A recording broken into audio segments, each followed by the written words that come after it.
Warga mayoritas wanita kesal akibat debu berterbangan ditambah dengan hilir mudiknya truk pengangkut material perbaikan jalan sehingga warga desa Jagabaya, Kecamatan Parung Panjang, Kabupaten Bogor protes dengan menutup jalan raya Parung Panjang menggunakan kursi dan batang pohon yang ditebang. Warga mengaku kesal lantaran masih banyak truk tambang nakal yang masih melintasi lokasi. Selain itu, warga juga memprotes kontraktor betonisasi yang abai lingkungan. Para kontraktor didesak agar rutin menyiram jalanan lantaran berdampak udara pekat berdebu yang mengancam penyakit ispa. Warga meminta pihak pelaksana proyek perbaikan jalan provinsi untuk lebih sering melakukan penyiraman jalan dengan volume air yang lebih banyak untuk mengurangi debu yang berterbangan akibat aktivitas kendaraan. Jalan ini ngebul, Pak. Nah, terus? Nah, dan juga ibaratnya kendalanya apa? Anak cucu saya pada sakit, Pak. Soalnya apa? Jalannya nggak pernah disiram. Kita nggak minta apa-apa sebagai warga, cuman pengen diperhatikan jalannya. Tadinya kan kita rutin, Pak, penyiraman itu sehari 2 kali ya, kan kendaraan satu, ada trouble ya, mungkin hari ini nggak kekapar kan, akhirnya kan masyarakat ya mulai demo. Untuk depannya akan kita perbaiki dari kendaraan penyiraman sampai alat-alat sedot, alkon. Kepala Seksi Ketentraman dan Ketertiban Kecamatan Parung Panjang, Maman Suherman meyakini akan menyetujui permintaan warga untuk menambah intensitas penyiraman jalan guna mengurangi dampak debu selama musim kemarau. Usai dimediasi, pihak kontraktor dan warga langsung membubarkan diri.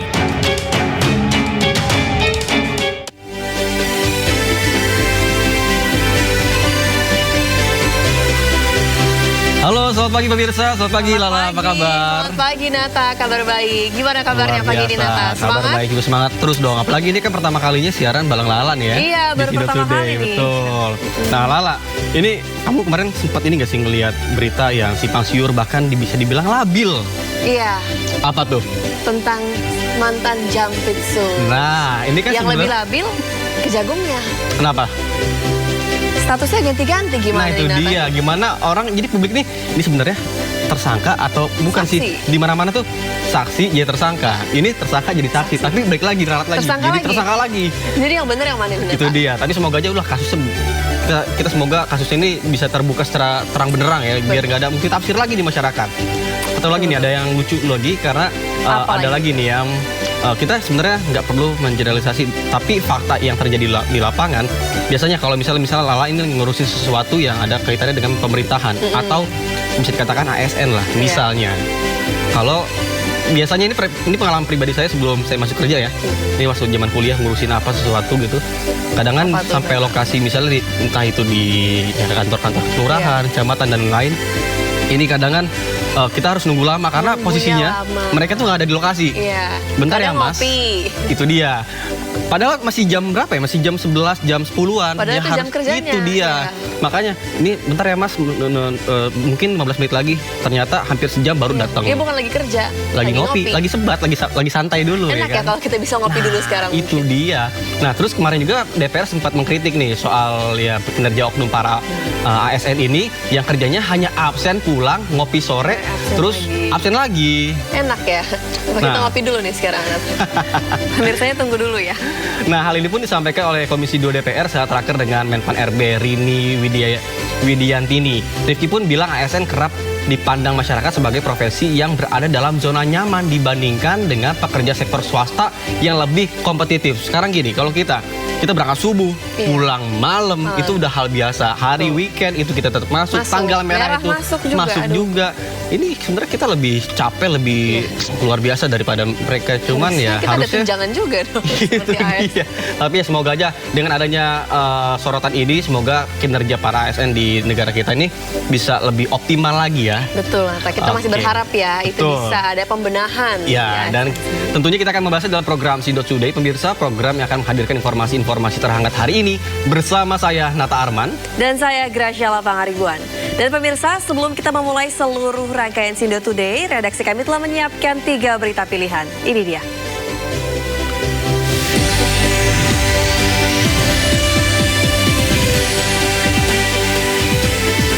Kejaksaan Agung meralat lagi status ex-Jampitsus Febri Adriansah dari saksi kembali menjadi tersangka di 3 sprindik baru.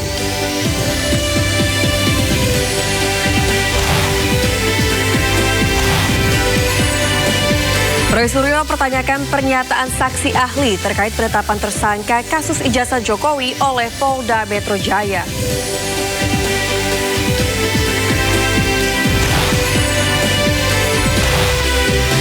Inggris akhirnya takluk dengan perlawanan Argentina 2-1. Tim Tango akan bertemu Spanyol di final Piala Dunia 2026.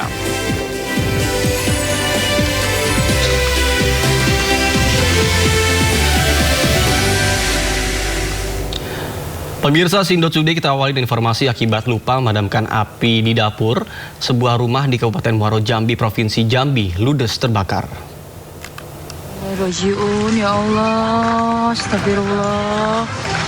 Rumah Tante Pote di dekat rumahnya Lik Tasmin kebakaran. Api melalap sebuah rumah di RT 1 Kecamatan Jambi Luar Kota, Kabupaten Muaro Jambi, Provinsi Jambi.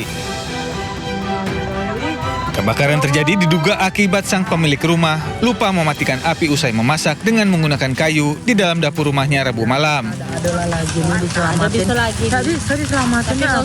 Petugas damkar Kabupaten Muaro Jambi terus berusaha memadamkan kobaran api.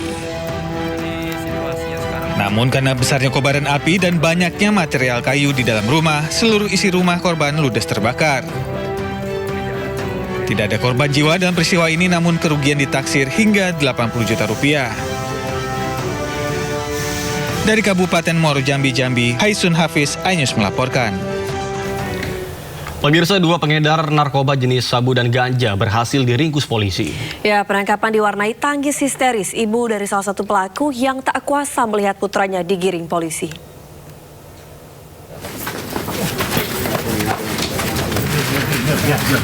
Dua pemuda terduga pengedar narkoba tak berkutik saat mencoba kabur dari sergapan tim Opsnal Narkoba Polsek Metro Gambir di permukiman padat penduduk Jalan Setiakawan Gambir, Jakarta Pusat. Itu apa tuh?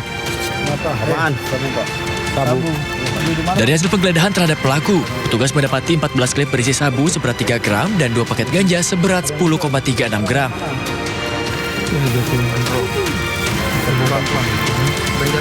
Tangis histeris ibu salah satu pelaku pecah saat melihat putranya dibawa ke rumah untuk dilakukan penggeledahan.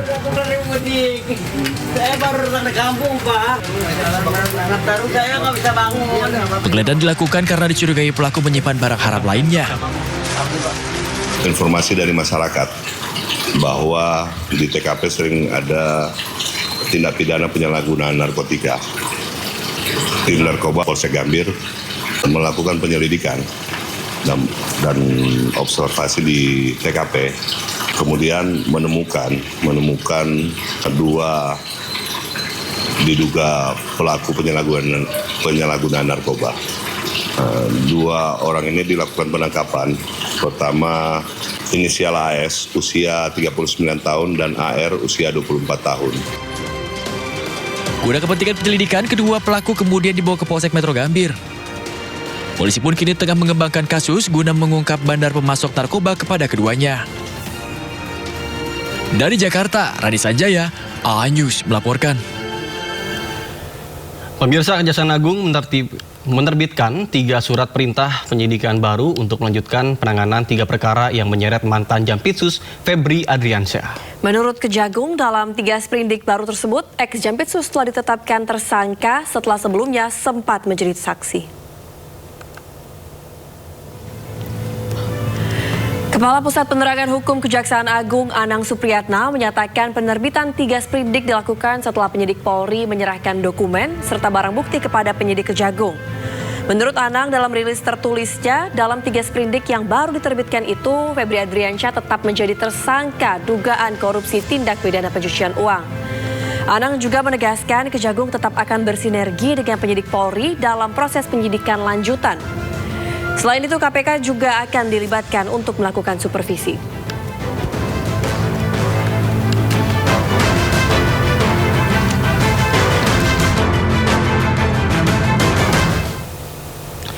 Kejaksaan Agung telah membentuk tim penyidik khusus untuk mengusut perkara yang menyeret Febri Adriansyah. Ya, tim penyidik khusus bentukan Kejagung diisi 9 jaksa senior yang mayoritas merupakan alumni KPK.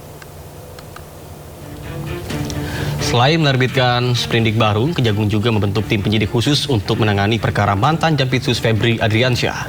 Tim penyidik khusus beranggotakan 9 orang jaksa senior dengan mayoritas merupakan alumni KPK.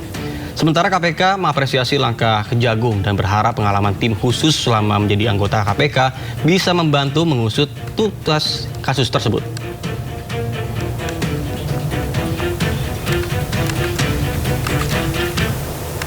Pemirsa, penyidik gabungan Kortas Tipikor Polri, Ditreskrimsus Polda Metro Jaya kembali mendatangi Kejaksaan Agung untuk menyerahkan sejumlah barang bukti terkait dengan kasus korupsi yang menjerat ex-Jampitsus Febri Adriansyah. Sekitar pukul 11 siang kemarin, mobil iring-iringan polisi tiba di gedung Bundar Pitsus Kejagung. Dari dalam mobil, penyidik mengeluarkan 3 boks kontainer besar bertuliskan barang bukti LP1 PT KNI. Selain itu, penyidik juga mengeluarkan 3 buah bingkai besar yang dibungkus kain. Barang-barang tersebut kemudian langsung dimasukkan ke dalam gedung Pitsus.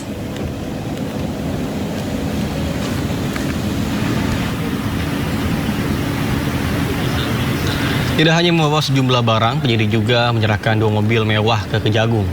2 kendaraan mewah yakni Toyota Alphard berwarna hitam dan BMW berwarna biru tersebut diparkir di area gedung.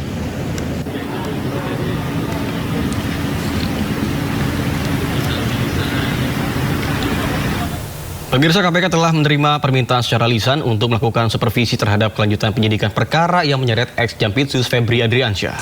Ya, meski sudah berkoordinasi, KPK menilai masih terlalu dini untuk mengambil alih kasus ini.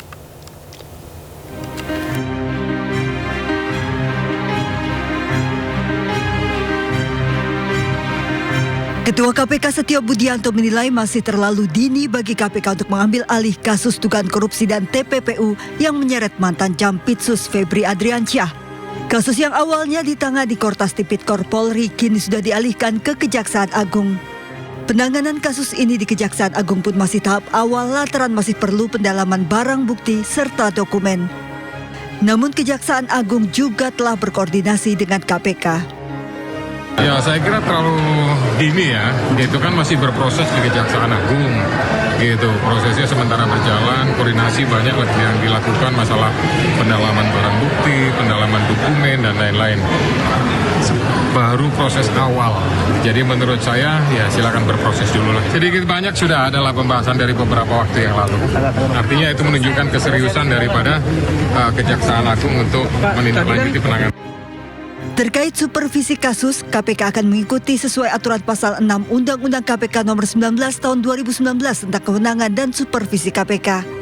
Ketua Komisi 3 DPR RI Habibur Rahman menyebut KPK memiliki kewenangan mengambil alih penanganan perkara ini.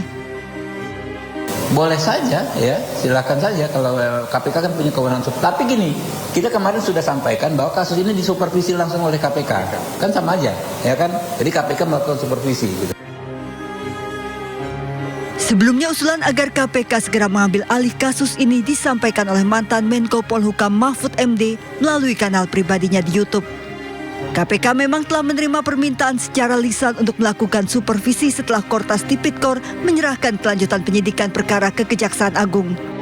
Namun KPK tetap menunggu permintaan secara tertulis yang nantinya akan dibahas sesuai SOP yang berlaku di KPK. Dari Jakarta, Tim Liputan iNews melaporkan. Pemirsa, Jaksa Agung telah mengirimkan surat kepada Presiden Prabowo Subianto terkait dengan usulan nama calon Jampitsus menggantikan Febri Adriansyah. Mensesnek mengungkapkan bahwa sosok calon Jampitsus adalah Kuntadi yang kini menjabat sebagai Kepala Badan Pemulihan Aset Kejagung.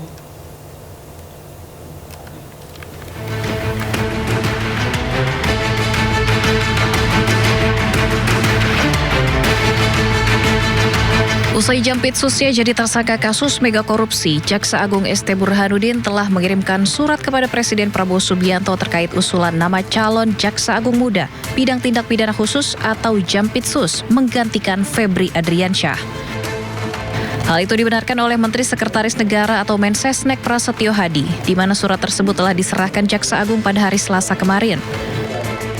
Mensesnek juga mengungkapkan bahwa sosok pengganti Febri Adriansyah sebagai Jampitsus adalah Kuntadi.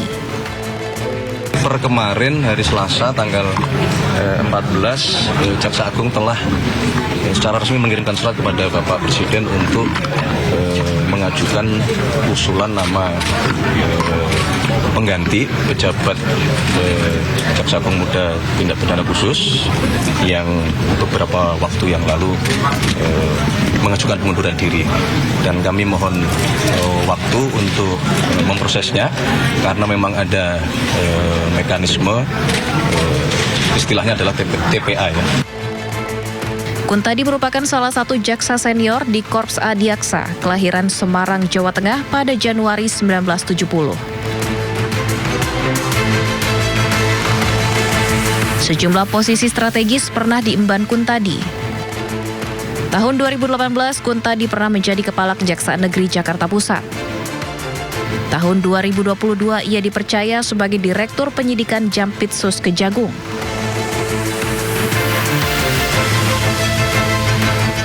Tahun 2024, Kuntadi dipromosikan sebagai Kepala Kejaksaan Tinggi Lampung dan kemudian dipindahkan sebagai Kepala Kejaksaan Tinggi Jawa Timur. Tahun 2025, Presiden Prabowo menunjuk Kuntadi sebagai Kepala Badan Pemulihan Aset Kejaksaan Agung. Mensesnek juga menambahkan mekanisme tim penilaian akhir mengenai usulan Jampitsus baru bisa dirampungkan pekan ini.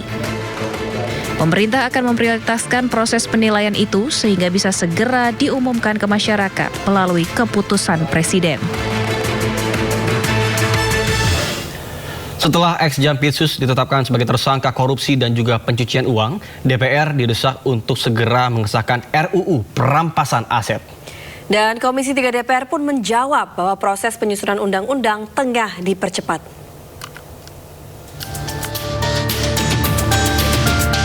Setelah ditetapkan sebagai tersangka korupsi dan pencucian uang, publik mendesak aparat penegak hukum menelusuri aset yang dimiliki ex-Jampitsus Febri Adriansyah.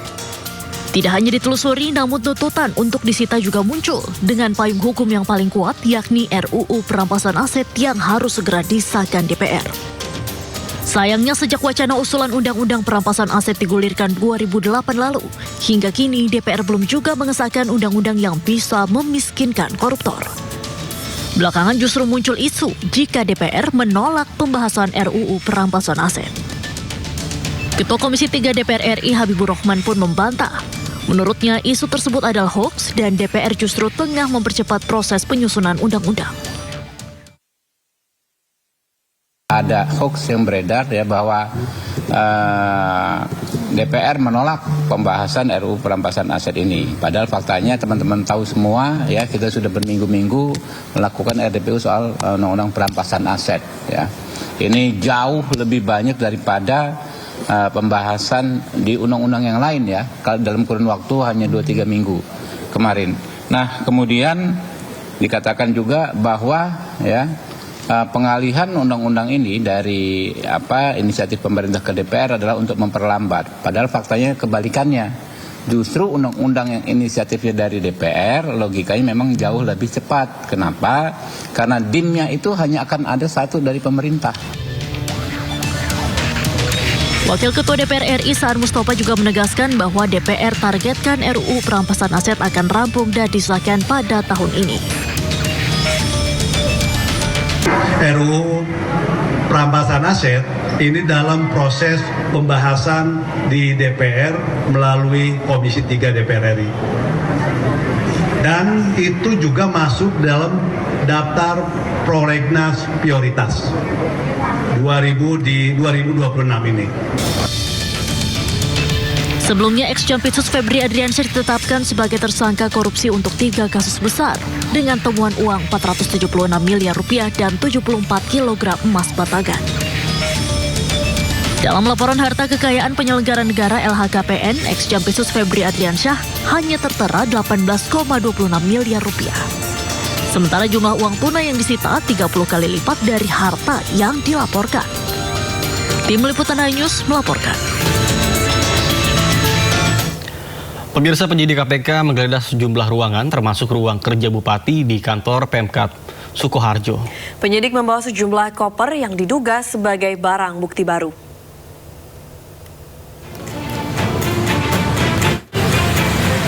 Komisi Pemberantasan Korupsi kembali menggeledah kantor Bupati Sukoharjo dan sejumlah ruangan di lingkungan pemerintah Kabupaten Sukoharjo. Selain kantor Bupati Sukoharjo, penggeledahan juga dilakukan di Gedung Menara Wijaya, Gedung Kantor Dinas Pekerjaan Umum dan Penataan Ruang atau DPUPR, serta Gedung Badan Pengelolaan Keuangan Pendapatan dan Aset Daerah atau BPKAD.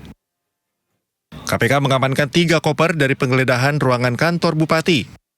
KPK juga membuka segel sejumlah lokasi agar bisa mencari tambahan barang bukti. Totalnya ada berapa koper, Pak Aris? Itu saya nggak tahu ya, karena yang saksinya kan beda-beda, saya stadion di sini. Tapi sepertinya memang mau ke sana itu tadi bawa koper gitu loh, tapi dapat barang bukti atau enggak kan, bisa tadi kopernya kosong atau Dari jam berapa tadi? Tadi 1.05 dengan Pak. Penyegelan sudah lepas Pak, itu sudah bisa digunakan atau? Sudah, intinya tadi. Sudah bisa digunakan? Iya, pesan saya Pak, ini ulang sudah selesai, bisa dibersihkan, bisa digunakan. Penggeledahan ini merupakan penyidikan lanjutan dalam kasus dugaan pemerasan yang dilakukan oleh Bupati Sukoharjo Etik Suryani. Dari Sukoharjo, Jawa Tengah, Dia Sintia, iNews melaporkan. Beralih informasi lainnya pemirsa, sidang pra-peradilan yang diajukan Roy Suryo kembali digelar. Sidang beragendakan pembuktian dari Polda Metro Jaya sebagai termohon yang juga menghadirkan saksi ahli. Polda Metro Jaya menyerahkan tumpukan dokumen ke Hakim Tunggal Sidang Pra-peradilan Roy Suryo. Tumpukan dokumen tersebut menjelaskan daftar barang bukti yang dimiliki polisi dalam menetapkan Roy Suryo sebagai tersangka. Selain menyerahkan dokumen, Polda Metro Jaya juga menghadirkan ahli hukum pidana Erdianto Effendi untuk memperkuat argumentasi polisi terkait keabsahan penetapan tersangka Roy Suryo. Sebagai dosen hukum pidana. Sidang sempat berlangsung panas saat tim kuasa hukum Roy Suryo mencecar ahli hukum pidana yang dihadirkan pihak termohon. Ada sejumlah hal yang menjadi pertanyaan kubu Roy Suryo, diantaranya adalah dasar hukum penetapan tersangka, kemudian kualitas alat bukti, hingga penerapan pasal 32 ayat 1 UU ITE.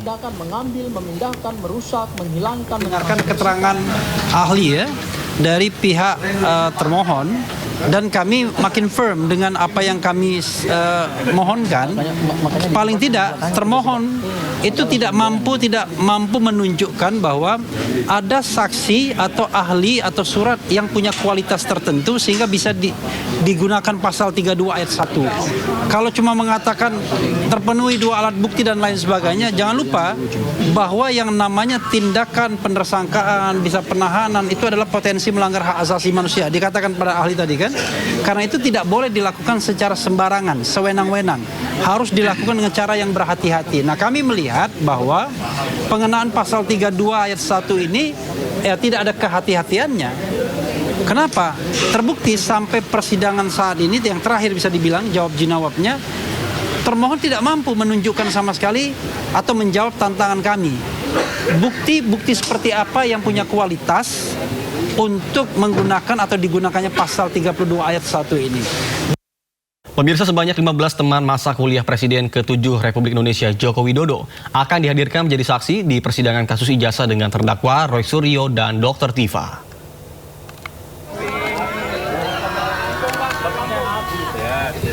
Hal ini diungkapkan Ketua Umum Peradi Bersatu Ade Darmawan saat menyambangi kediaman Presiden ke-7 Joko Widodo di kawasan Sumber Solo, Jawa Tengah, Rabu siang.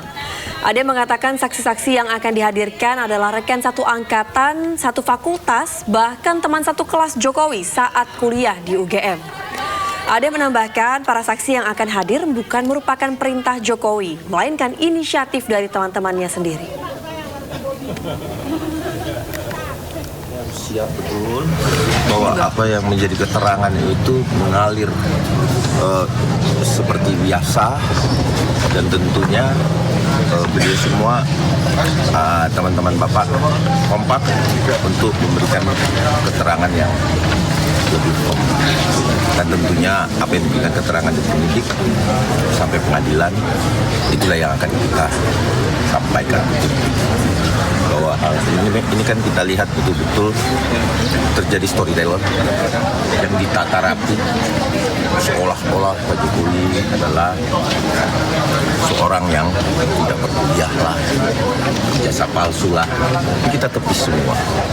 Kenapa? Karena kawan-kawan Pak Jokowi ini hadir untuk betul-betul membuktikan gitu loh, bahwa persoalannya tidak benar.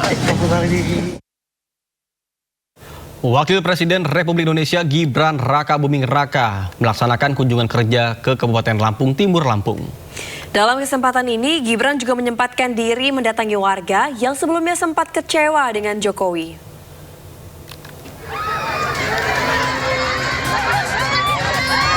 Di luar agenda kerjanya di Provinsi Lampung, Gibran menyambangi warga yang berada di Desa Pugung Raharjo, Kecamatan Sekampung Udik, Kabupaten Lampung Timur.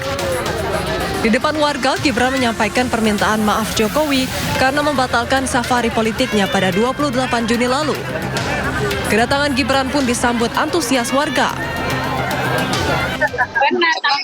Seneng banget. Berarti pas Jokowi nggak datang itu apa? Ya kita sempat apa ya? Kecewa lah. Tapi saat ini seneng banget walaupun Pak Jokowi nggak datang.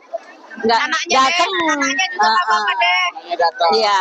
Beliau memberikan apresiasi dan menyampaikan permohonan maaf atas kemarin yang tidak bisa hadir karena sesuatu yang memang diperhitungkan untuk tidak hadir. Sebelumnya pada 28 Juni lalu, ribuan warga adat dari 3 kecamatan kecewa karena Jokowi batal berkunjung. Mereka pun melampiaskan kekecewaan dengan membanting sembako serta melempar tanda pengenal panitia. Warga juga merasa lelah karena seluruh persiapan penyambutan yang telah dilakukan beberapa minggu sebelumnya harus berakhir sia-sia. Dari Lampung Timur, Lampung, Tinus Ristanto, iNews melaporkan.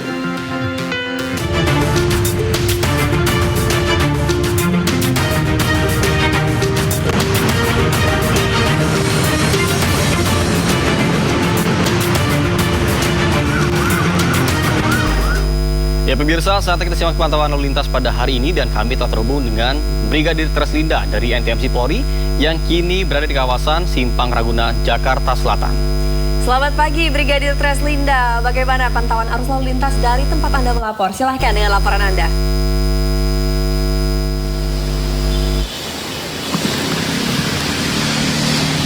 Ya baik, terima kasih Lala dan juga Nata di studio dan pemirsa. Kami mengupdate aktivitas pagi hari dari kawasan Ragunan, Jakarta Selatan. Dan untuk saat ini arus lalu lintas dari arah Pasar Rebo yang akan mengarah ke arah Fatmawati melalui jalur Ragunan ini juga dalam keadaan ramai dan cenderung tersendat pada antrian traffic light, dominasi kendaraan sepeda motor juga kendaraan minibus. Kemudian untuk arus lalu lintas dari arah Ragunan yang akan lurus mengarah ke arah Pasar Minggu juga sampai saat ini masih dalam keadaan ramai dan lancar, di mana memang yang perlu diantisipasi yaitu aktivitas kendaraan bus Transjakarta yang berhenti pada median jalan kawasan kendaraan yang akan mengarah ke arah Pasar Minggu. Tentunya juga bagi pengguna kendaraan yang lepas dari antrian traffic light dari arah Ragunan yang akan lurus mengarah ke Pasar Minggu, tentunya kami harapkan Anda untuk mengantisipasi hal ini mengingat banyak aktivitas masyarakat yang berlalu lalang di kawasan ini. Kemudian untuk arus lalu lintas dari arah Pejaten yang akan lurus mengarah ke arah Cilandak maupun yang akan berbelok ke arah mengarah ke Pasar Minggu hingga saat ini masih dalam keadaan ramai dan lancar. Meskipun begitu, kami harapkan Anda tetap mengutamakan keselamatan dengan selalu menggunakan helm standar SNI bagi pengendara roda 2, kemudian patuhi juga rambu serta marka jalan yang ada. Hal ini demi terwujudnya keselamatan. Nata dan juga Lala, kami juga menyampaikan berdasarkan Undang-Undang Lalu Lintas, ini juga menyampaikan bahwa terwujudnya keselamatan di jalan perlu kesadaran dari setiap pengguna jalan, baik itu pengendara roda 2 maupun roda 4 ataupun pejalan kaki.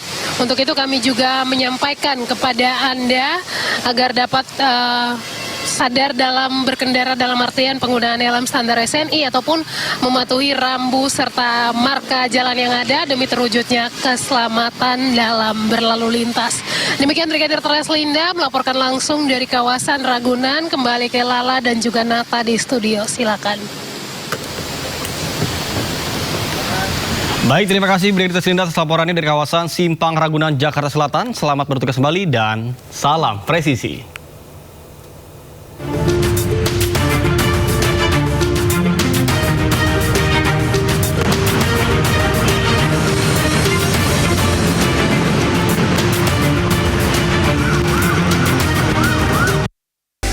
Pemirsa, Kejaksaan Agung menerbitkan 3 surat perintah penyidikan baru untuk melanjutkan penanganan 3 perkara yang menyeret mantan Jampitsus Febri Ardiansyah. Ya, menurut Kejagung dalam 3 sprindik baru tersebut, ex-Jampitsus telah ditetapkan sebagai tersangka setelah sebelumnya sempat menjadi saksi.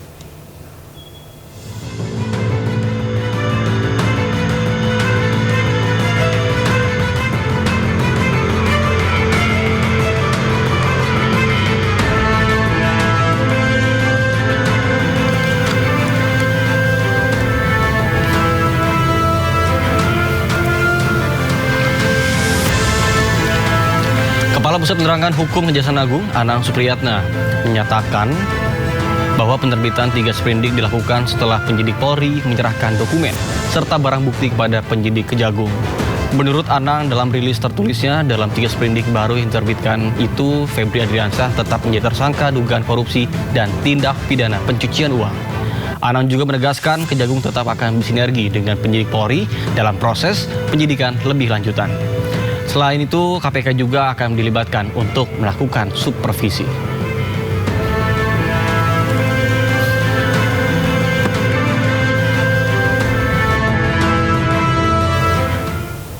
KPK telah menerima permintaan secara lisan untuk melakukan supervisi terhadap kelanjutan penyidikan perkara yang menyeret ex-Jampitsus Febri Ardiansyah. Ya, meskipun sudah berkoordinasi, KPK menilai masih terlalu dini untuk mengambil alih kasus ini.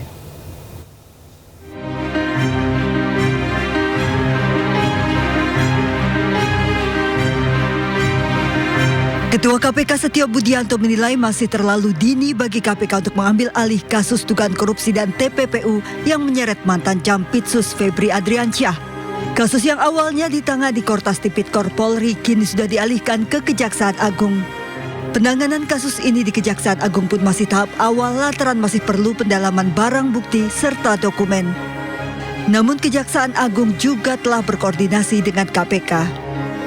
Ya, saya kira terlalu dini ya. Itu kan masih berproses di Kejaksaan Agung. Gitu, prosesnya sementara berjalan, koordinasi banyak lagi yang dilakukan, masalah pendalaman barang bukti, pendalaman dokumen dan lain-lain. Baru proses awal. Jadi menurut saya ya silakan berproses dulu lah. Sedikit banyak sudah adalah pembahasan dari beberapa waktu yang lalu. Artinya itu menunjukkan keseriusan daripada Kejaksaan Agung untuk menindaklanjuti penanganan. Terkait supervisi kasus, KPK akan mengikuti sesuai aturan pasal 6 Undang-Undang KPK nomor 19 tahun 2019 tentang kewenangan dan supervisi KPK. Ketua Komisi 3 DPR RI Habibur Rahman menyebut KPK memiliki kewenangan mengambil alih penanganan perkara ini.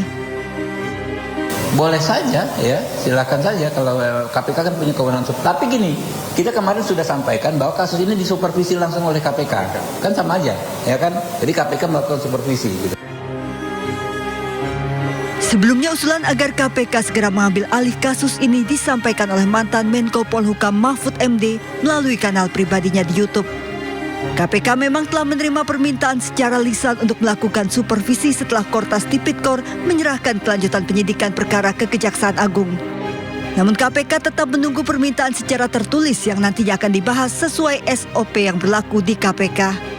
Dari Jakarta, Tim Liputan iNews melaporkan. Pemirsa, Menteri Pekerjaan Umum Dodi Hanggodo membuka sayembara bagi siapa saja yang bisa membuktikan tudingan bahwa Komisaris PP Aisyah Zakiyah merupakan keponakannya. Ya, Dodi bahkan menjanjikan hadiah umroh sekeluarga bagi pihak yang dapat membuktikan tudingan itu. Pernyataan sayembara umroh dilontarkan secara langsung Menteri Pekerjaan Umum Dodi Hanggodo kepada para wartawan usai dirinya menghadiri rapat di Istana Kepresidenan pada hari Rabu sore. Selain soal tudingan Komisaris PP, Aisyah Zakiyah merupakan keponakannya, wartawan juga menanyakan rumor mutasi sejumlah pegawai senior di Kementerian Pekerjaan Umum dari Jakarta ke berbagai daerah terpencil di luar Jawa.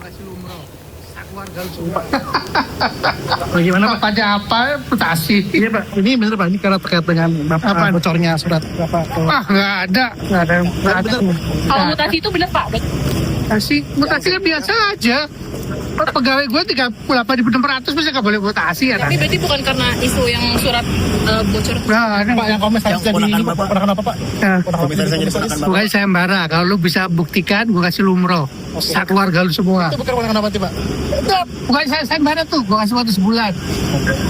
Berarti bukan ponakannya Pak? Ya, lu pikir sendiri dah.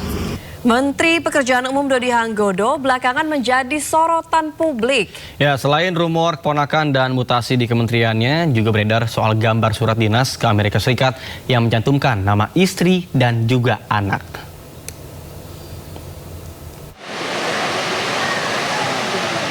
Setelah ramai jadi perbincangan, Menteri Pekerjaan Umum Dodi Hanggodo buka suara.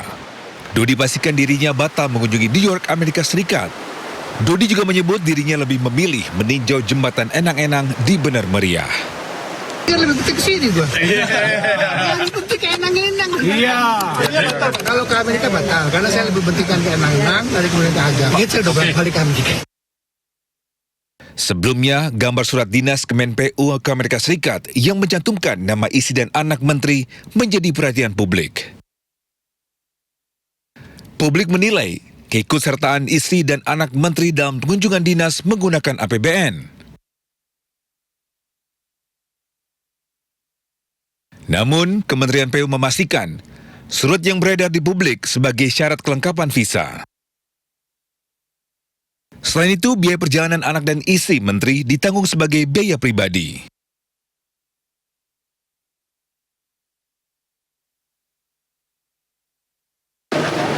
Saat ini Kemen PU masih mencari pihak yang membocorkan berkas perjalanan dinas yang beredar di media sosial. Tim Liputan iNews melaporkan. Menteri Perumahan dan Kawasan Permukiman Marwarar Sirait bersama Menteri Agraria dan Tata Ruang Kepala Badan Pertanahan Nasional Nusron Wahid menetapkan sertifikasi sektor perumahan untuk masyarakat berpenghasilan rendah secara gratis. Rencananya pemerintah buka program sertifikasi gratis khusus MBR ini dengan total kuota 8 juta bidang yang dilakukan mulai tahun ini hingga 2028 mendatang. Menurut Nusron, ada 3 rumpun yang berhak mendapatkan sertifikasi gratis. Rumpun pertama, masyarakat yang dapat bantuan perumahan pemerintah berupa bedah rumah sejak tahun 2015. Kemudian rumpun kedua adalah mereka yang mendapatkan program kredit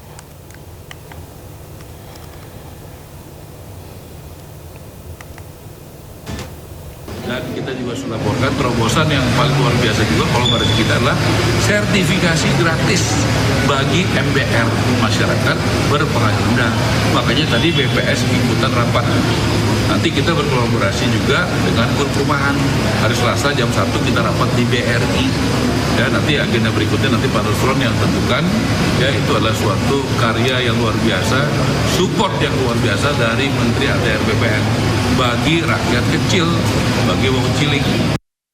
Programnya adalah sertifikasi sektor perumahan untuk masyarakat berpenghasilan rendah.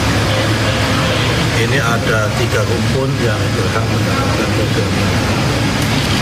Rumpun pertama yaitu rumpun masyarakat yang mendapatkan bantuan perumahan dari pemerintah.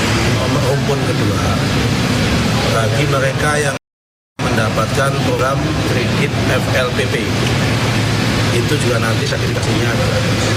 Rumpun ketiga, masyarakat mandiri. Mereka membangun perumahan secara mandiri, tapi yang bersangkutan masuk kategori MBR.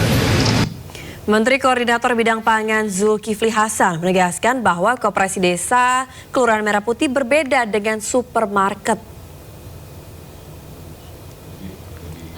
Ditemui di Kompleks Istana Kepresidenan pada hari Rabu, Zulhas ungkap selama ini banyak masyarakat salah paham terkait dengan keberadaan Kopdes yang dianggap akan menggantikan supermarket atau toko retail modern. Terkait dengan hal tersebut, Menko Pangan menjelaskan bahwa Kopdes berfungsi sebagai off-taker atau penyerap hasil produksi masyarakat di tingkat desa seperti petani, peternak, hingga nelayan. Satu saya ulangi ya, Koperasi Desa Merah Putih sebagai infrastruktur pemerintah nanti menyalurkan bantuan seluruh bantuan, kemudian juga menyalurkan seluruh barang-barang subsidi. Ya, itu. Nomor 2, dia sebagai off-taker. Kalau harga seperti gabah, jagung dan lain-lain di bawah harga yang sudah ditentukan pemerintah, maka koperasi dia bisa off-taker sebagai pembeli dari produk-produk pertanian yang sudah ditentukan harganya oleh pemerintah. Mentalitas dan kinerja ASN dinilai tidak kompetitif jika dibandingkan dengan pegawai swasta. Ya, kritik ini disampaikan Ketua Komisi 2 DPR, M. Rifki Nizami Karsayuda dalam rapat kerja DPR. Bahkan menurutnya, mentalitas ASN harus diperbaiki dengan sistem kerja berbasis KPI yang jelas. Di swasta orang bisa kompetitif kok, pegawai negeri ASN nggak bisa kompetitif.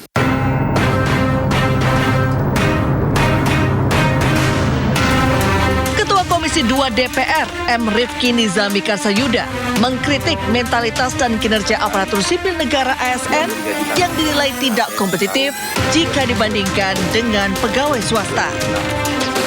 Kritik ini disampaikan langsung dalam rapat kerja di hadapan Menteri Pendayagunaan Aparatur Negara dan Reformasi Birokrasi Menpan RB, Rini Widiantini pada Rabu. Menurut Rifki, pemerintah perlu meningkatkan indikator kinerja atau Key Performance Index (KPI). Lemahnya penilaian kerja membuat pekerjaan ASN kerap dianggap zona nyaman dan simbol stabilitas tanpa perlu bekerja secara kompetitif. Mentalitas sumber daya manusianya nggak berubah, masih ngabsen, pulang, ngopi, ngabsen pagi. Kita ke depan mungkin Ibu Menpan RB dan Bapak Ibu sekalian yang hadir di ruangan ini perlu meningkatkan sedikit key performa indicator kepada seluruh birokrasi kita, ASN kita. Apakah itu pegawai negeri sipil, termasuk pegawai pemerintah dengan perjanjian khusus. Karena itu ini PR kita semua. Kita kan sudah memasukkan dalam prolegnas RUU ASN ke depan. Agar nanti di RUU ASN itu coba kita pikirin deh, di swasta orang bisa kompetitif kok, pegawai negeri ASN nggak bisa kompetitif. Jangan lagi ASN itu sebagai simbol stabilitas, Bu. Jadi orang bekerja itu memang pakai KPI. Bagus kita pertahankan, nggak bagus ya out. Politisi Partai Nasdem tersebut menjelaskan sistem kerja berbasis KPI yang jelas sangat dibutuhkan untuk memperbaiki mentalitas ASN sekaligus memberikan kepastian hukum bagi kepala daerah dalam mengevaluasi bawahannya.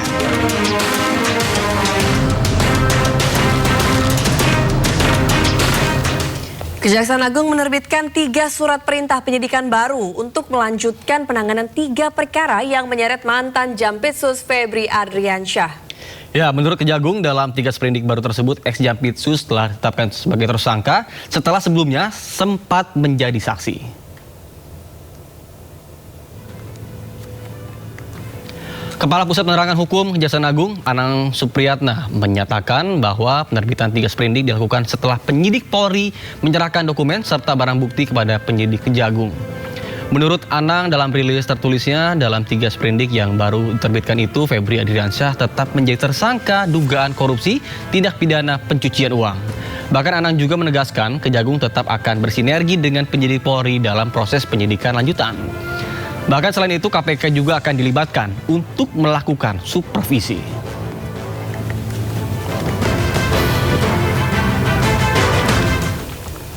Status hukum ex-Jampitsus Kejaksaan Agung Febri Adriansyah berubah hanya dalam hitungan jam dari tersangka, saksi, kemudian menjadi tersangka lagi. Ya, bahkan Febri dijerat dengan penerbitan 3 sprindik dengan 3 klaster perkara yang berbeda, yakni kasus batubara, PLN, kemudian kasus PT Krakatau Steel, dan kasus Asabri. Bak permainan sepak bola di Piala Dunia, publik pun seakan digocek oleh sang striker handal. Apakah ini strategi atau hanya blunder pengusutan kasus petinggi Kejagung? Dan kami pun akan membahasnya dengan Guru Besar Hukum Universitas Al-Azhar, Suparji Ahmad. Baik, selamat pagi Profesor. Pagi, Mbak. Ya. Selamat pagi, Prof. Oke. Yep.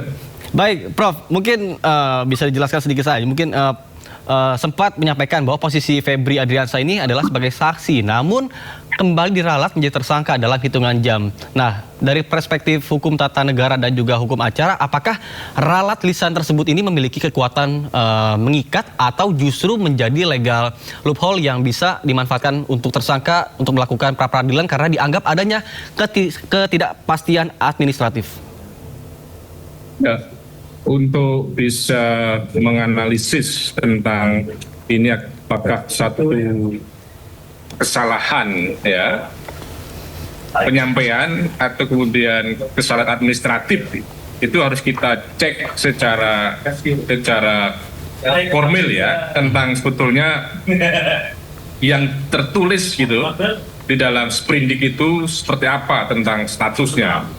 Nah, menurut saya bahwa apa yang disampaikan oleh Kapus Pen dengan pertimbangan mengingat bahwa ini adalah adanya sprindik baru gitu ya, 3 sprindik, maka dilakukanlah proses penyidikan dan yang disidik tadi adalah statusnya sebagai saksi atau calon tersangka dan baru kemudian ditetapkan menjadi tersangka. Dengan pertimbangan apa? Bahwa di putusan Mahkamah Konstitusi 21/2014 itu seseorang yang sebelum ditetapkan menjadi tersangka harus diperiksa terlebih dahulu sebagai calon tersangka.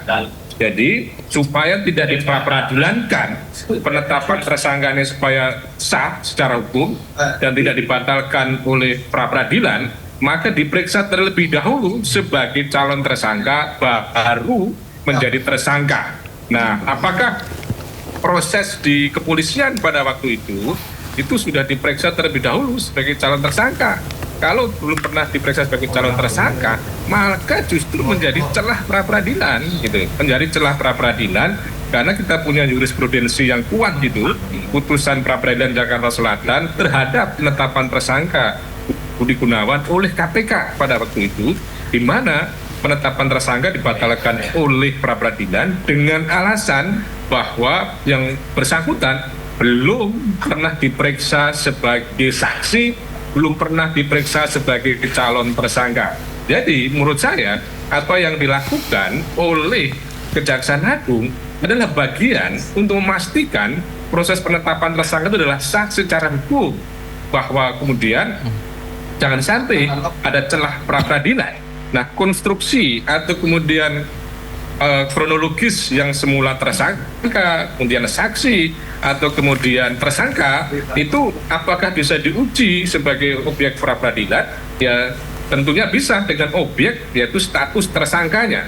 Dengan status tersangkanya, maka ketika status tersangkanya itu dimulai dengan proses misalnya sebagai pemeriksaan calon saksi dulu, atau kemudian calon tersangka atau sebagai saksi, dan kemudian sudah cukup alat bukti minimal 2 dan kemudian sudah ada SPDP, maka itu akan legitimate proses penetapan tersangkanya. Tetapi sebaliknya, ketika proses penetapan tersangka itu tidak didahului dengan pemeriksaan sebagai saksi atau sebagai calon tersangka, justru itu akan menimbulkan celah yang sangat kuat untuk dipra-peradilankan. Jadi dalam pandangan saya bahwa adanya proses perubahan status tadi itu ada rasionalisasinya, ada rasio legisnya, tetapi daripada kemudian menimbulkan berbagai macam prasangka, akhirnya kan dirubah lagi menjadi tersangka. Jadi ini menurut saya 9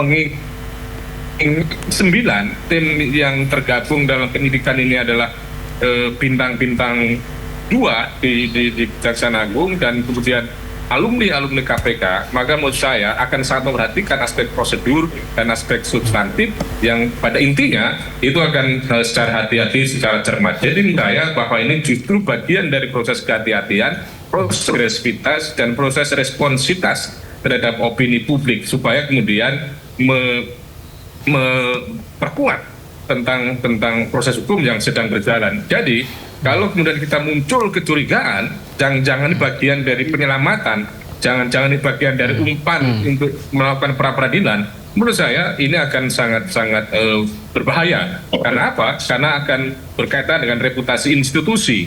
Jadi yang diselamatkan menurut saya adalah institusi, yang diselamatkan adalah hukum yang berlaku, yang diselamatkan adalah kepentingan bangsa dan negara, dan tidak lagi adanya kepentingan individu atau kepentingan tertentu, misalnya untuk menyelamatkan, ya, untuk adanya rasa sungkan, rasa ewo-pekewo. Menurut saya tidak akan terjadi itu, bahwa semuanya akan berjalan secara proporsional, apalagi sekarang ada pengawasan supervisi oleh KPK. Maka ini jelas memastikan proses hukumnya tidak akan ada pilih-pilih atau kemudian tidak akan upaya untuk melindungi. Dan ini karena publik tertuju, publik memberikan perhatian. Jadi kembali pada persoalannya bahwa peralihan penanganan perkara, perubahan status adalah bagian dari proses hukum yang sedang berjalan, tetapi yang paling mendasar, yang paling utama pada kita semuanya adalah memberikan perhatian agar perkara ini betul-betul berjalan secara kredibel, akuntabel, secara profesional,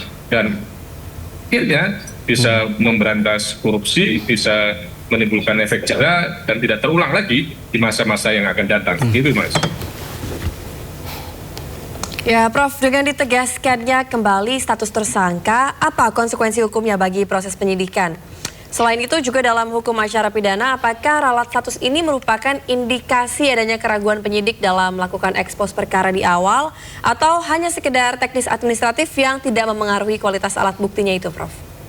Ya, bahwa konsekuensi dari penetapan tersangka, maka dimulai penyidikan secara mendalam, dan ada konsekuensi untuk kemudian dilakukan penahanan, sehingga nanti bagaimana penyidik menggunakan pertimbangan-pertimbangan sesuai dengan kewenangan yang dimiliki. Kaitannya dengan perubahan status tadi, itu apakah sekedar cacat administrasi atau kemudian cacat teknis saja? Nah, dalam hal ini bahwa proses yang terjadi tentang perubahan status tadi masing-masing adalah mempunyai pertimbangan, gitu ya, mempunyai pertimbangan bahwa dapat diprediksi, dapat dikalkulasi, tapi rasionalisasi bahwa ketika publikasi dengan status saksi itu adalah dengan pertimbangan adanya sprindik baru, bagian dari kecermatan mematikan proses penetapan tersangka sah secara hukum sebagai amanat undang-undang maupun putusan Mahkamah Konstitusi.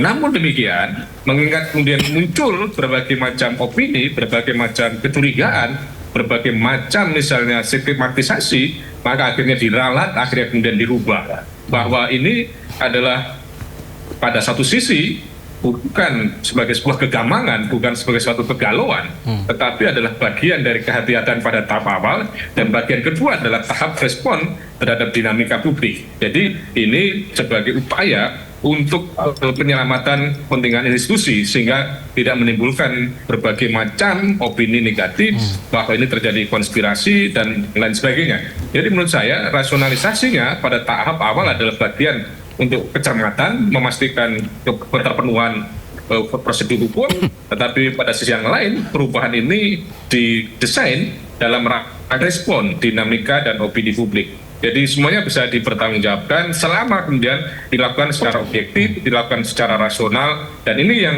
perlu kemudian diberikan kejelasan kepada publik supaya ini ada klarifikasi. Kenapa kemarin diterangkan saksi, kenapa kemudian sekarang berubah menjadi tersangka lagi, itu menurut saya memang perlu ada penjelasan, dan ini salah satu untuk membangun kepercayaan publik dalam proses penegakan hukum ini, gitu. Baik, Prof, kemudian ini yang menjadi permasalahan, adapun jadi bola liar di masyarakat ini terkait dengan perubahan tersangka menjadi saksi tersangka. Kemudian dari pihak polisi sendiri sebenarnya kan sebelumnya sempat menangani kasus ini yang mana sudah ditetapkan sebagai tersangka. Nah, artinya kalau sudah ditetapkan sebagai tersangka, pasti sudah harusnya yang kasus biasa-biasanya selain kasus yang ini selalu dipanggil terlebih dahulu sebagai saksi. Nah, otomatis kalau misalnya beliau ini ditetapkan sebagai tersangka, apakah tidak melalui tahapan itu? Dan kenapa sampai dengan sekarang belum ada juga terkait dengan penahanan ataupun panggilan seperti itu? Kenapa kasus ini lebih berbeda dibandingkan kasus-kasus lainnya? Dan ketika kasus ini pun akhirnya dilimpahkan kembali ke institusi yang pernah dirinya menjabat. Ini tantangan terbesarnya tuh seperti apa menurut pandangan Profesor? Tantangannya sangat kompleks ya, tantangannya memang sangat komprehensif ya. bahwa ini menjadi ujian yang sangat berat bagi kejaksaan untuk kemudian apakah berhasil melewati ujian ini dalam kerangka apa memenuhi kepercayaan publik gitu loh. Bahwa ini yang harus dijawab, dinamika ini yang luar biasa, bahwa dengan cara apa? Dengan cara-cara kinerja yang profesional gitu. Jadi misalnya tentang pertanyaan publik kenapa dialihkan, maka secara sosiologis, secara historis memang itu pernah terjadi. Misalnya kasus Asabri yang dulu ditangani oleh Polri kemudian dilimpahkan kepada kejaksaan. Jadi ada legitimasi yang kuat gitu. Kemudian yang kedua, bahwa secara teknis yuridis untuk membangun keterpaduan dalam proses penyidikan dan proses penuntutan, yaitu di tangan instansi kejaksaan. Dan yang ketiga, bahwa kaitannya dengan soal ini penahanan, menurut saya bahwa ini penahanan ini kewenangan, bukan kewajiban, bersifat fakultatif. Maka untuk itu selama dipenuhi syarat subjektif, syarat objektif, maka perlu dilakukan penahanan. Upaya apa? Sekali lagi untuk memastikan tentang pemenuhan kepercayaan pada publik. Karena jangan sampai ya publik yang dulu sangat percaya kepada kejaksaan dengan kasus ini kemudian menurun ya, maka harus kembali dibangun kepercayaan tadi itu.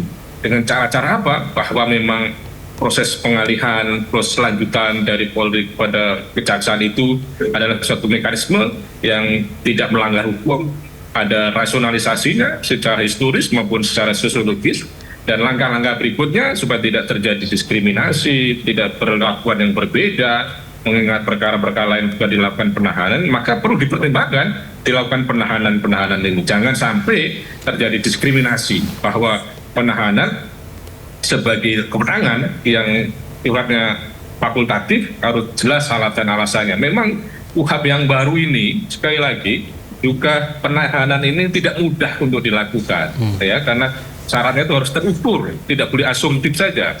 Misalnya khawatir akan melarikan diri. Buktinya melarikan diri apa? Apakah sudah beli tiket? Apakah sudah pesan pesawat? Apakah sudah pesan hotel dan sebagainya? Bukti melarikan diri apa gitu. Terus kemudian mempersulit pemanggilan. Apakah sudah dipanggil tidak datang gitu? Maka kemudian harus ditahan gitu. Itu sudah ada bukti minimal 2 pemanggilan. Terus kemudian yang bersangkutan perlu dilakukan penahanan. Jadi pemanggilan itu bukti panggilannya apa? Terus ternyata tidak datang, baru bisa dilakukan penahanan. Atau misalnya mau mengulangi tindak pidananya, oke, buktinya apa? Tindak pidana dilakukan, apakah ada laporan baru tentang tindak pidana yang dilakukan?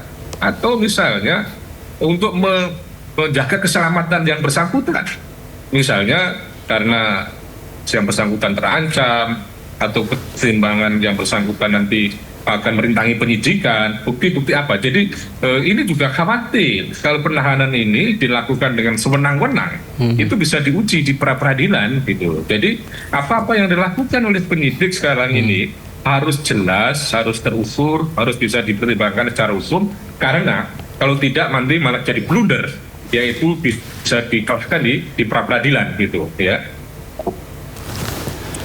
Ya, Prof. Kejagung menyebut ini akan melibatkan supervisi KPK. Nah, jadi selain tantangan tadi, kira-kira dengan adanya keterlibatan KPK untuk mensupervisi kasus ini, seberapa efektif mekanisme itu dalam konteks high profile case untuk memastikan penyidikan itu benar-benar objektif, atau justru keterlibatan ini hanya akan menjadi formalitas saja gitu, Prof? Iya, bahwa salah satu upaya untuk memastikan, untuk mendorong, untuk menjamin supaya proses hukumnya ini kredibel, akuntabel, independen, profesional, itu adalah dengan membentuk tim penyidik khusus.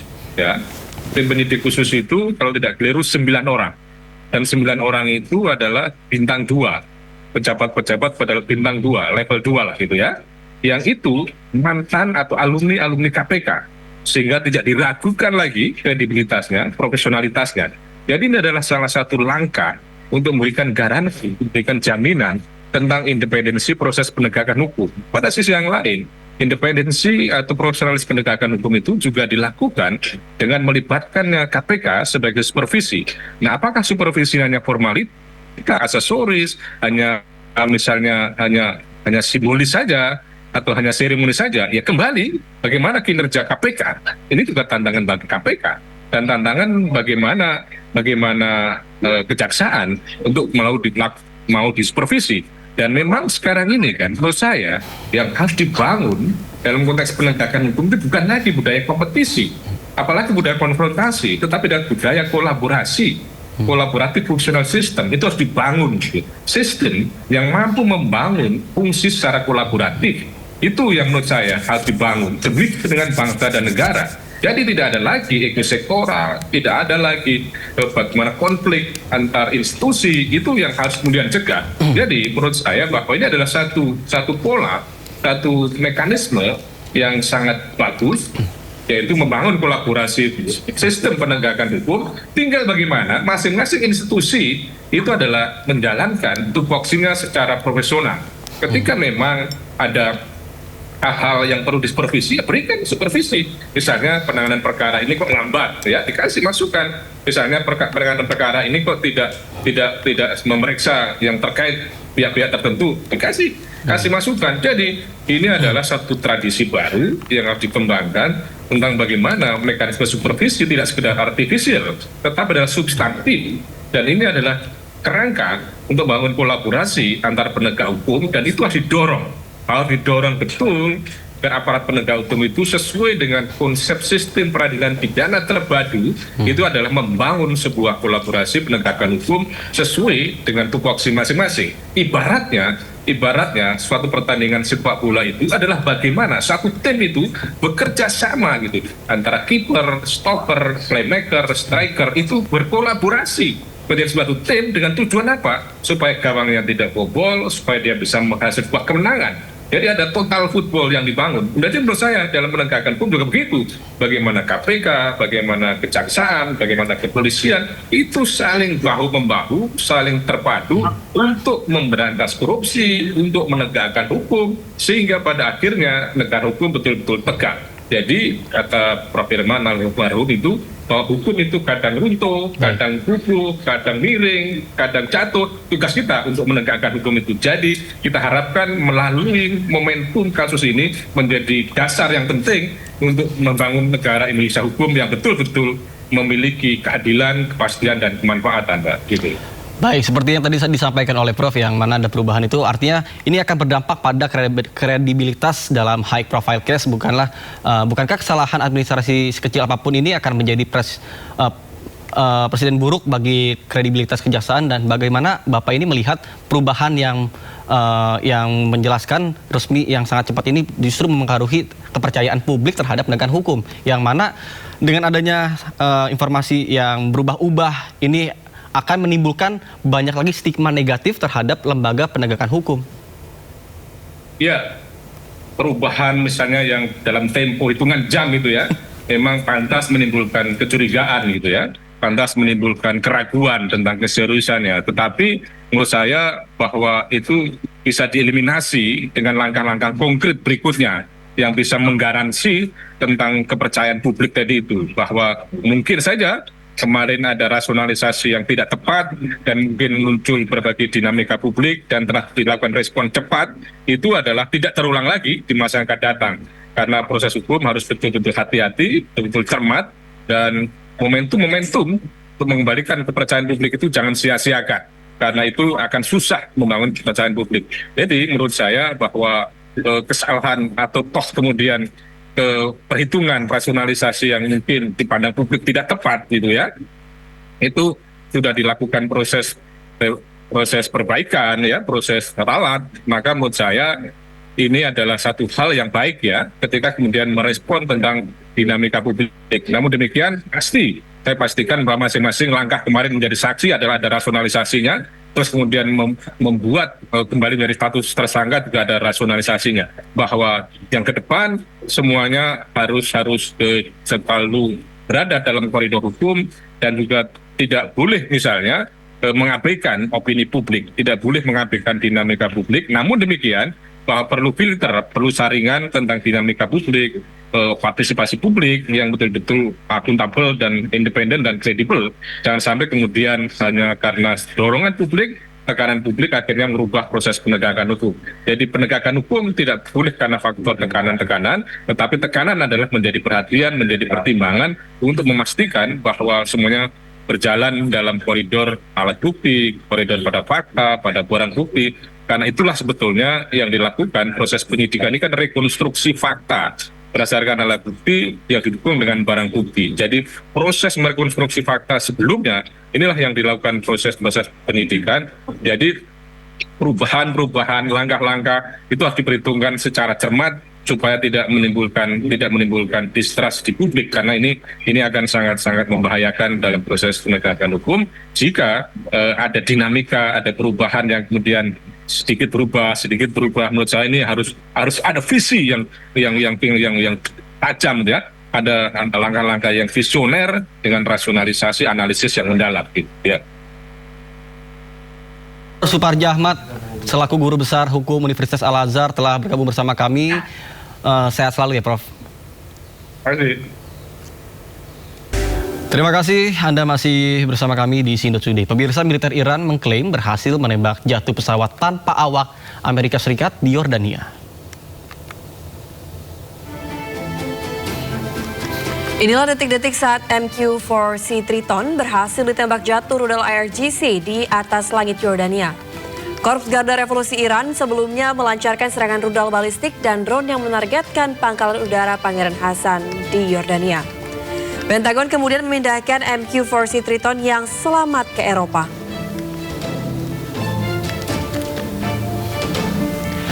Pesawat intai maritim MQ-4C Triton diketahui diproduksi perusahaan Amerika Serikat Northrop Grumman. Kemudian MQ-4C Triton digunakan Angkatan Laut Amerika Serikat dan Angkatan Udara Australia.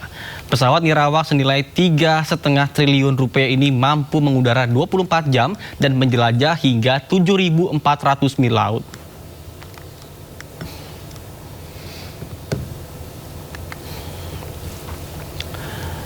IRGC mengklaim telah menyerang situs-situs militer Amerika Serikat di Teluk Persia. Teheran menyatakan serangan baru terhadap kapal perang Amerika Serikat di Teluk Persia. Sebelumnya, CENTCOM melancarkan serangan terhadap sistem pertahanan pantai Iran. Selain itu, lokasi penyimpanan dan peluncuran rudal jelajah di Pulau Tun, Iran juga jadi sasaran serangan udara militer AS.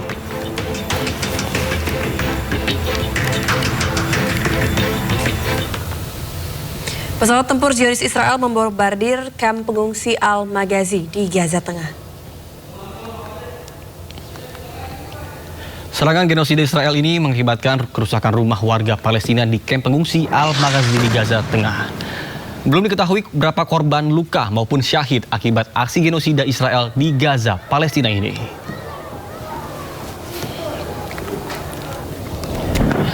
Pemirsa, tentara penjajah Israel menangkap 2 pejuang Palestina yang akan menghalau pasukan Israel di daerah Ramallah tepi barat Palestina.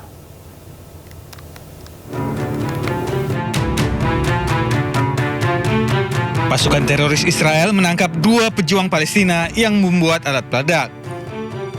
Pasukan penjajah juga menangkap pemasok senjata bagi pejuang Palestina di sebuah rumah di daerah Ramallah hari Selasa. Zionis IDF mengatakan kedua pejuang memproduksi alat peledak yang digunakan untuk mengusir pasukan penjajah Israel dari tanah Palestina. Pasukan genosida juga menyita sejumlah besar senjata selama penggerebekan. Menurut pemerintah apartheid Israel, ketiga tahanan tersebut dibawa untuk diperiksa lebih lanjut. Presiden Prabowo Subianto sampaikan belasungkawa atas wafatnya Emir Qatar periode 1995 sampai dengan 2013, Sheikh Hamad bin Khalifa Al Thani. Ucapan duka cita ini disampaikan Presiden Prabowo di Kedutaan Besar Qatar di Jakarta. Setibanya di lokasi, Presiden menuju ruang pengisian dan penandatanganan Book of Condolence atau buku duka cita. Dalam pesannya, Kepala Negara menyampaikan duka cita yang mendalam sekaligus mendoakan mendiang Sheikh Hamad bin Khalifa Al Thani. Selain mencerminkan penghormatan bangsa Indonesia atas wafatnya Sheikh Hamad, kehadiran Presiden Prabowo juga merefleksikan eratnya hubungan persahabatan antara Indonesia dan Qatar.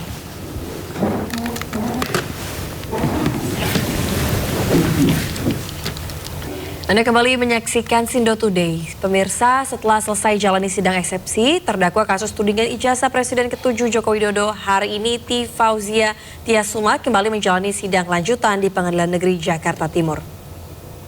Yakin Jokowi akan hadir, Bu? Sidang lanjutan kasus ijazah Jokowi dengan terdakwa T. Fauzia Tiasuma kembali berlanjut dengan agenda mendengarkan pendapat JPU atas laporan perlawanan tim kuasa hukum terdakwa.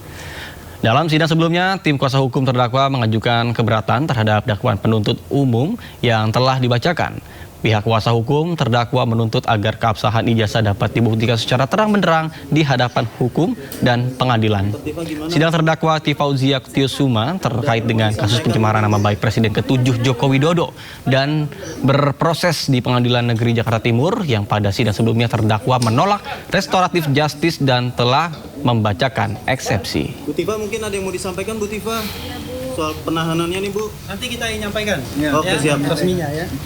Dan pemirsa, untuk mengetahui informasi terkini terkait sidang Dr. Tifa, kami telah terhubung dengan rekan Anissa Rizkia dan juru kamera Jaka Samsa yang kini berada di Pengadilan Negeri Jakarta Timur. Ya, baik, selamat pagi Anissa. Apakah sidang Dr. Tifa sudah dimulai dan apa agenda sidang pada hari ini? Silakan. Iya, Nata dan juga Lala, kalau berbicara mengenai agenda sidang dari Dr. Tifa yang digelar hari ini di Pengadilan Negeri Jakarta Timur, memang dijadwalkan pada pukul 9 waktu Indonesia Barat. Namun sejak pukul 8:30 tadi, dari pihak kuasa hukum Dr. Tifa, Refli Harun, sudah tiba lebih dulu di kawasan Pengadilan Negeri Jakarta Timur untuk bersiap tentunya menjalani sidang pada hari ini. Dan baru saja sekiranya 5 menit yang lalu, Dr. Tifa didampingi oleh tim kuasa hukumnya ini juga tiba dan langsung memasuki area ataupun ke ruang sidang yang berada di Pengadilan Negeri Jakarta Timur. Untuk berbicara mengenai agenda, yakni hari ini kita akan mendengarkan bersama pendapat ataupun tanggapan dari Jaksa Penuntut Umum atas eksepsi atau nota keberatan yang tengah dibacakan pada hari kemarin, yang mana nantinya kita akan dengarkan, simak bersama dengan beberapa poin begitu yang sudah disampaikan oleh tim kuasa hukum dari Dr. Tifa dalam sidang sebelumnya. Di antaranya yakni dari pihak Dr. Tifa merasa keberatan terkait dakwaan yang dinilai kabur, kemudian ada sebagian besar unggahan yakni di alat bukti ini yang bukan milik Dr. Tifa. Ada total 28 unggahan di media sosial yang disampaikan oleh Jaksa Penuntut Umum. Ini hanya 5 yang dimiliki oleh Dr. Tifa melalui akun media sosialnya dan 23 lainnya ini dimiliki oleh pihak ketiga, Nata dan juga Lala. Selain itu juga keberatan mengenai lotus delicti atau tempat terjadinya tindak pidana, di mana kuasa hukum ini mempertanyakan penentuan dari salah satu lokasi yakni di kawasan Jakarta Pusat ini dijadikan lokasi terjadinya tindak pidana. Dari pihak kuasa hukum ini menilai bahwasannya penentuan lokus delicti ini tidak sesuai dengan fakta perkara karena unggahan tersebut dilakukan di media sosial, bukan di salah satu lokasi di wilayah Jakarta Pusat. Kemudian poin yang keempat, persoalan mengenai kompetensi relatif pengadilan. Berdasarkan keberatan terhadap lokus delicti ini, kuasa hukum juga mempertanyakan mengapa yang menangani kasus ini adalah Pengadilan Negeri Jakarta Timur. Kita ketahui bahwa lokasi yang diajukan oleh Jaksa Penuntut Umum ini berada di Jakarta Pusat. Selain itu, poin yang kelima ini juga dibahas mengenai unsur pidana yang dianggap belum terpenuhi. Dari tim kuasa hukum juga berpendapat bahwa dakwaan ini belum menunjukkan secara jelas bagaimana unsur tindak pidana yang didakwakan telah terpenuhi, termasuk hubungan sebab dan juga akibat atas unggahan yang dipersoalkan oleh Jaksa Penuntut Umum dengan akibat hukum yang dituduhkan kepada Dr. Tifa. Dan poin yang terakhir itu adalah permohonan kepada majelis hakim agar eksepsi ini diterima, kemudian menyatakan bahwa surat dakwaan ini dibatalkan demi hukum atau setidaknya tidak dapat diterima.